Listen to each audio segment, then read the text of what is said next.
Imahe ng mahal na birhen sa malapalasyong simbahan sa Cebu, pinaniniwalaang lumuluha. Ave Maria.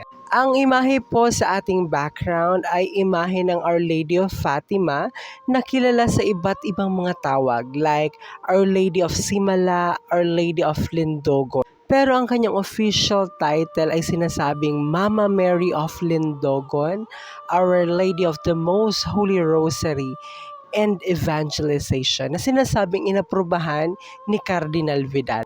Ang imaheng ito ng mahal na birhen ay mula pa sa Pampanga na sinasabing binigay ng isang misteryosang babae noong mga panahon ng pagputok ng bulkang Pinatubo. At dinala naman ito ng mga monghe sa Cebu. Isa nga sa maituturing na himala ng mahal na birhen ay ang pagkakaligtas ng mga taga-Lindogon mula sa isang epidemya or dengue. Dahil nung mga panahong iyon, nag-penitential rosary walk yung mga monghe asking the intercession of the Blessed Mother na sila ay iligtas mula sa nakamamatay na epidemya. Isa nga sa mga monghe ang unang nakakita ng pagluha ng imahe ng mahal na birhen pero kanya itong tinago at hindi pinagsabi sa iba. Pero muling lumuha ang mahal na birhen sa harap ng kanyang mga deboto. Sinasabi rin nga ng iba na ang mga halaman daw, mga punong kahoy ay yumuyuko sa direksyon or location kung saan naroroon ang mahal na birhen. Dahil marami na nga ang nagpupunta doon, umaasa na sila ay mabiyayaan din or mapaghimalaan ng mahal na birhen. Naisipan ng mga monghe na magpagawa ng mas malaking simbahan para ma-accommodate yung dumaragsang mga deboto.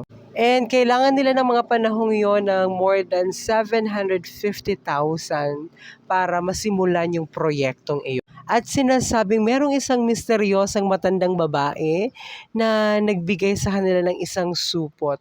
Akala nga nila supot lang yun na ang laman is saging. Pero pagbukas nila, ito ay naglalaman ng 750,000. At nung hinanap na nila yung misteryosang matandang babae, hindi na nila ito mahanap. At nagtataka rin sila dahil hindi pa nila na ipapublish or na ipapaalam sa iba yung proyektong iyon. At marami rin nga ang mga himala ng paggaling ang maiuugnay sa kanilang pagbisita or pagdidebosyon sa Birhen ng Lindogon. Kaya naman talaga ito ay dinarayo. At meron din nga daw nagsasabi na ang mahal na birhen ay minsan na ring lumuha ng dugo. Kung kayo'y nakapunta na doon, nakapagsulat na rin kayo ng inyong mga intensyon doon, lahat po ng mga intensyon ay binabasa ng mga monghe at kanila itong sinusunog after ng procession or after ng first Saturday devotion nila. Sinasabi rin nga na tinitipon yung mga petisyon na iyon sa sako at yun ay binubuhat ng mga monghe at binibitbit or dinadala nila yon habang nagpo-prosesyon, habang sila ay nakayapak or nakapaa, asking the Blessed Mother na ipagdasal yung mga intensyon ng mga deboto.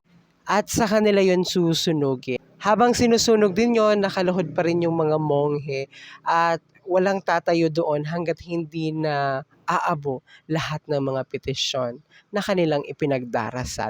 Ito nga yung structure ng simbahan or monasteryo sa Simala. Hopefully makabisita tayo soon. Soon! Kailan kaya yon? This is your Hermana reminding you choose to be happy and choose to be holy. Happy Fiesta sa lahat ng mga deboto ng Our Lady of Fatima and a prayerful congratulations sa mga taga Marikina para sa canonical coronation ng Nuestra Señora de Fatima de Marikina. Maraming salamat!